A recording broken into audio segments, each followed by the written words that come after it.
Hello and welcome to Teen Town Podcast with me, Dermot, and joining me, Jack. Hey guys. Ooh. So Jack, how have you been? Not too bad, man. Not too bad. The weather's gotten very cold and I don't like it. Yes. Do not like it. Gone cold or continues to be cold? Well, that's true. Was it ever warm? Is it ever really warm? I remember an hour or two. For what? That beautiful moment. Yes, exactly. The sun came out. The sun came out and we all celebrated. So we have a lot coming up. Yes. Very exciting. 26th of October, we have our old friends at Nora coming back. Yeah, can't wait to see those boys. Yeah. They've been doing great stuff over in America. They have. They've been over America. They've been touring all around and keeping busy making more videos. Mm. So yeah, they have some output in fairness to them. Yeah, they're proficient. They're getting it done. They're getting it done. Yes. Yeah. And that's our October, and then coming into November we have Cash returns to Valley Bunyan. Round 2. He's not finished with us yet. Yeah, but he keeps coming back for more. I don't know what he's thinking. Surely he'll learn his lesson at some point. Yeah. Cash returns. One of the first tribute acts. I think when we reopened, the first tribute act we had was the ABBA one, followed by then Cash returns. So been a big supporter of us in coming back to us many years over, and of course the songs of Johnny Cash always hit hard. Hell yeah, classics. Yeah, that's the 26th of November. Nice. Not long after that, we have Dan McCabe returning to us as well. Yeah, we were just listening to him there before we turned this on. I really like him. He's got a really great voice, some nice music going on. Very cool. Yeah. You weren't here the last time he was at the theatre, so you haven't seen him live yet, but you've heard him in recordings, and I can testify that he always gets the crowd going. So I'm sure you're going to really enjoy it. Looking forward to that.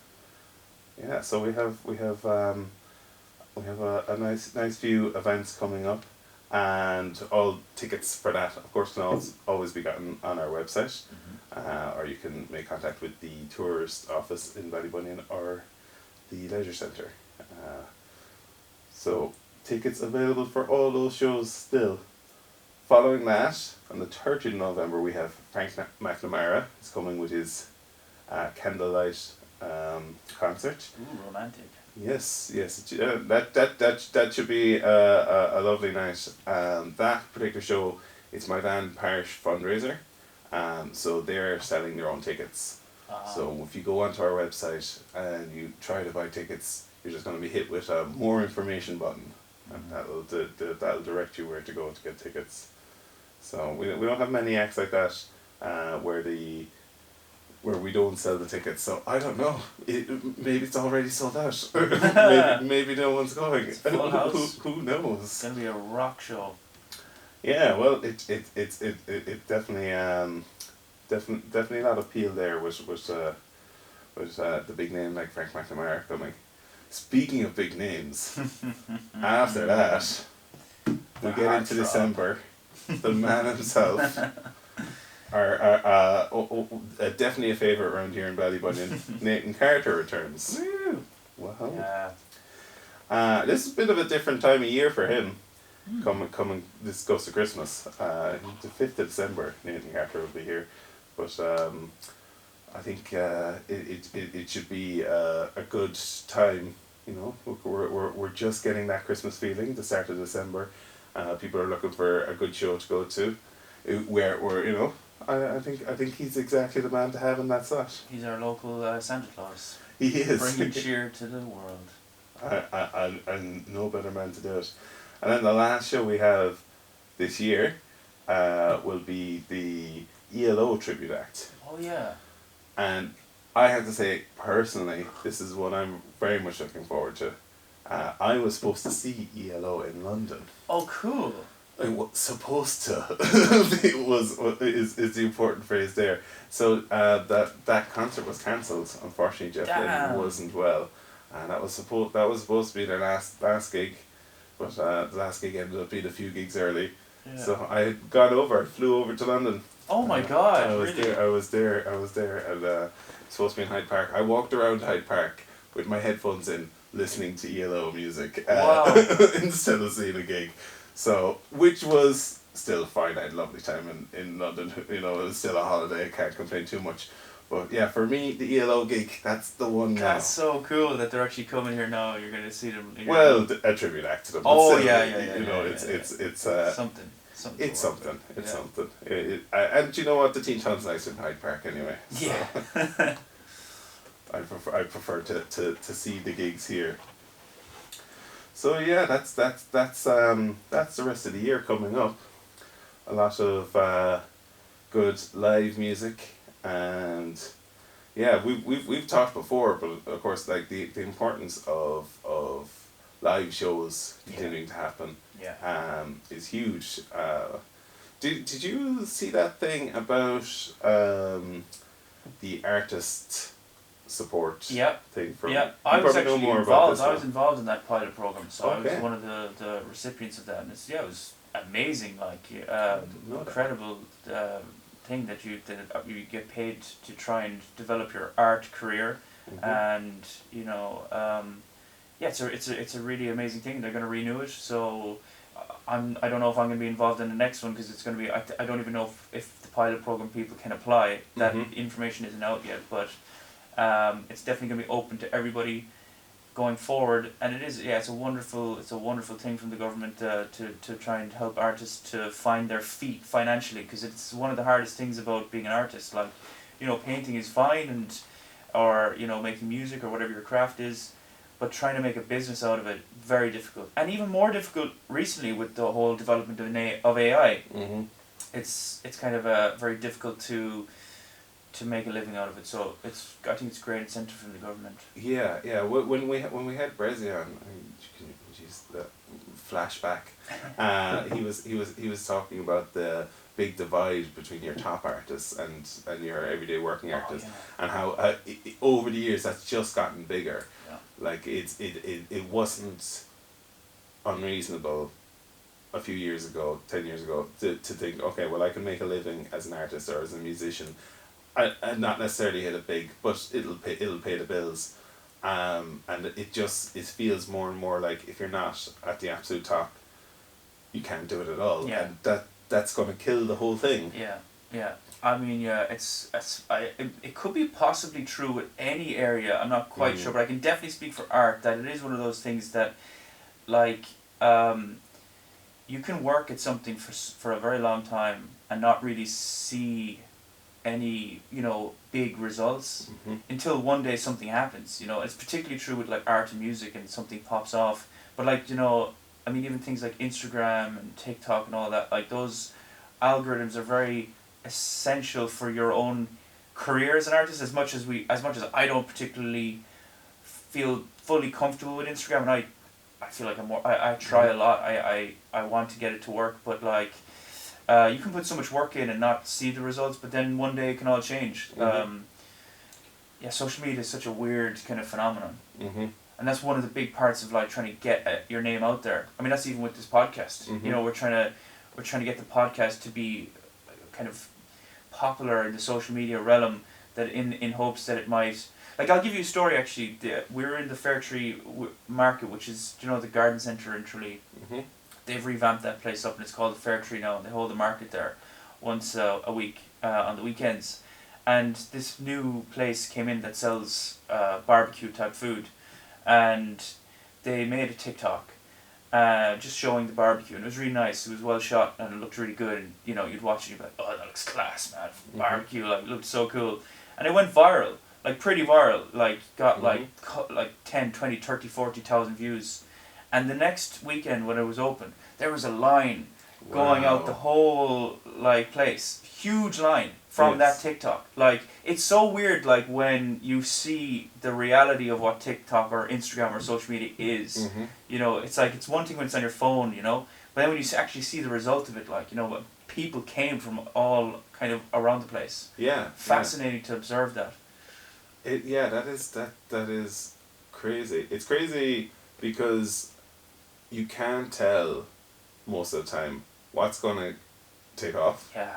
I mean, if you could, you would still wouldn't be able to. Because if you could figure out what was definitely going to take off, everyone would do that, Yeah. and then that couldn't take Yeah. off. Yeah. 100%. So you're always going to have that thing of you don't know what it's going to be that takes off, and I think that often happens where something takes off and then that translates into things in the real world, but it doesn't always either. So there's also that thing of it could you can have 10,000 people on Facebook click, yeah, we're going to go to this thing, and 50 people turn up. Yeah. So it's very interesting part of it where you don't know. Yeah. You don't know how. But it's always been the phenomenon of the one-hit wonder. I mean, that dates back as well, like, and I suppose because virality in a way kind of probably predates social media to a certain degree, like, you know, with that one-hit wonder kind of concept. And like, I suppose there is that thing, like, if something pops off but you're not prepared for it, you haven't got like the grounding of your work and like the, you know, even the discipline and the consistency, like, kind of in your own life. If something pops off, it can actually overwhelm people. It can throw people off totally, and it ruins their whole creative thing because they just couldn't bear it. They couldn't deal with all the sudden influx of fame. And you often hear as well, they're like, they always kind of have this feeling of, oh, I wish it wasn't that song. That wasn't the song that really captures my spirit, you know. That was just the song I made like for 5 minutes in the bathroom or so, you know, it's just a quick song, and that's the one that blew up. Yeah. And that can mess with artists' head because they're like, do people love me, or do they just love that random thing that I just made that doesn't really represent me? Yes. Yeah. Yeah. And of course there's the big pressure to recreate. Yeah. And I think if you're an everyday artist, you're working on your craft, whatever that is, and you're just producing what you're producing, you feel free to do what you want to do next, what comes into mind, what appeals to you at the time. Whereas one thing popped off, one thing was successful, the expectation from everyone around is, well, you're going to have a lot of stuff like that, aren't you? Or maybe the expectation from yourself is, I can keep making things like that. That's going to keep landing. So I imagine that's a lot of pressure as well. Yeah, totally. Yeah. You just end up having to make that decision, like, am I making stuff for an audience or am I making it for myself? And trying to find that balance where you're doing both. You're trying to find that thing that satisfies your creative needs but also satisfies the larger, you know, audience. And that's an art in itself, trying to get that thing right. I don't think you have to be either extreme, that you either have to just sell your soul or just do kind of really weird introverted work that no one understands. Like, if your work is genuinely good, it should resonate to some degree, you know. Yeah, well, I guess that's part of it, because when you create something, you can say, okay, I'm making this for myself because this is what I want to make, but you at some level do want to connect with people, surely. Like, any job you're doing, you're doing it to do the job, but there's always other people involved. Yeah, no, I agree. So like my day to day is teaching swimming lessons. So like, yeah, okay, I want it done my way. I'm the teacher, I'm in charge. But it's obviously it's more about them getting better at swimming. So there's two people there involved straight away. So when you're making art, even if you want to make it for yourself and what you're feeling, there are other eyes. Yeah. They're there. There's other ears to hear it, and you can't make it in this vacuum because you live in the world. So it has to they have to be considered. Yeah, 100%. I've learned recently, like, that something I'm just trying to figure out in my own artistic kind of discipline is this idea that the viewer of the art, the person looking at it, is as much a part of the art as the art itself. And I still don't really understand that totally, but I've heard an artist that I'm going to see soon in Barcelona, he spoke about this, and he said that the person viewing the art, you kind of want to leave your art a little bit open. You don't want to totally finish it. You want to leave it a little bit open, that there's room for them to fill in the blanks themselves. I honestly don't fully understand what it means, but I know there's truth in it, but I have to kind of contemplate that you want to leave it a little bit open, that they can fill it in, rather than just painting it and it's fully finished, you know, there you go, that's it. Which is what I do, but somehow maybe there's room for another type of art that is more open, I don't know. I think that's interesting, because I'm not sure it matters whether you finish it or you leave something unfinished, in the sense that people are always going to see their own thing. When you were saying that there, the thing that was popping into my head is the whole thing of misheard lyrics.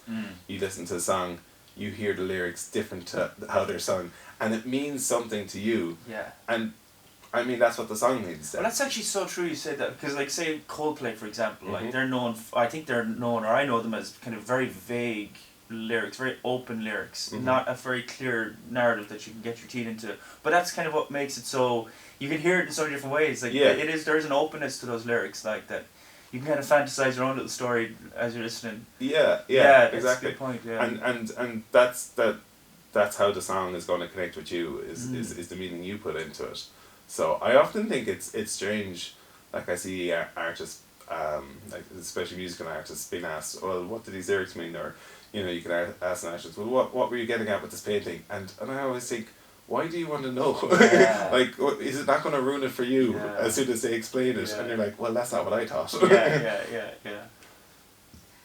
that's true. But I suppose it is interesting to know what was the initial idea behind it. I'm going to roll that back straight away, because if someone was sitting in front of me that wrote something I liked, or an artist that had made a particularly nice thing that I liked, I'd probably ask them, well, what were you thinking? Tell me, I need to know. Yeah. What does that square of colour mean right there? Yeah, exactly. But it does apply also to this Why podcast. blue? Why blue? Why? Were you sad?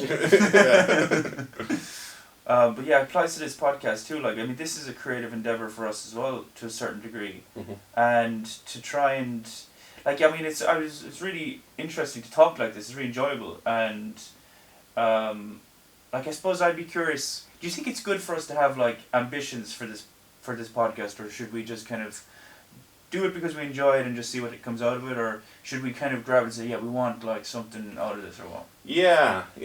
Well, I think you have to want something out of any project you start. I think it's otherwise, like, you often hear people say, oh, well, I just did it and I didn't think about where it was going to go, or what was going to happen with it. And I always find that strange. Like, you have to have some idea in your head. You know, you didn't. Why did the chicken cross the road? Like, there was a reason. I mean, it did get to the other side, obviously. You when you're starting off, you got to think, okay, well, there's a purpose behind it.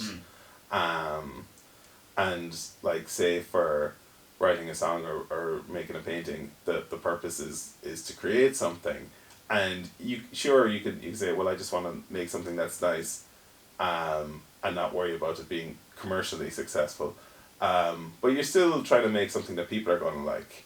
And I think for something like this, yeah, we're making it, you don't want to be driving yourself mad with, this needs to be huge, this needs to take off, this needs to go somewhere. But like, you're making it for a reason. You're making it for people to hear, hopefully, and you're making it to ideally raise the profile of the Teen Tán and to get people in the door.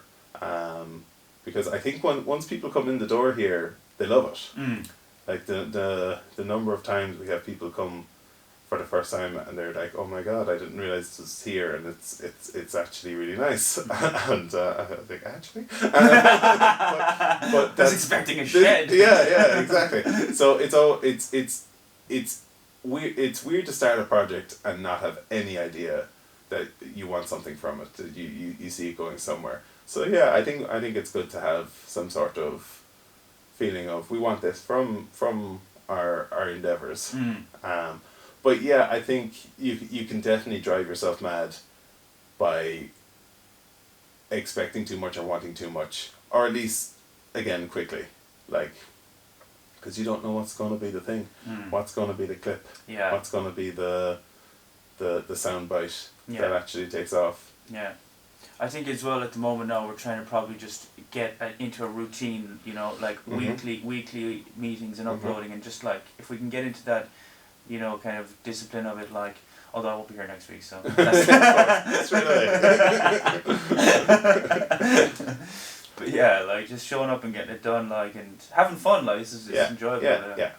Yeah, and I think for me personally, whether it's YouTube or podcasts or whether content creators is the phrase I should be going with, all the ones that I like most and I enjoy, they're not. I don't think I could point to anything that was their big hit. They built up over time, and just happened to stumble onto my feed at one point, and I got drawn in amongst the others that were slowly flowing in, and I think that's a better way to build if you can choose. That's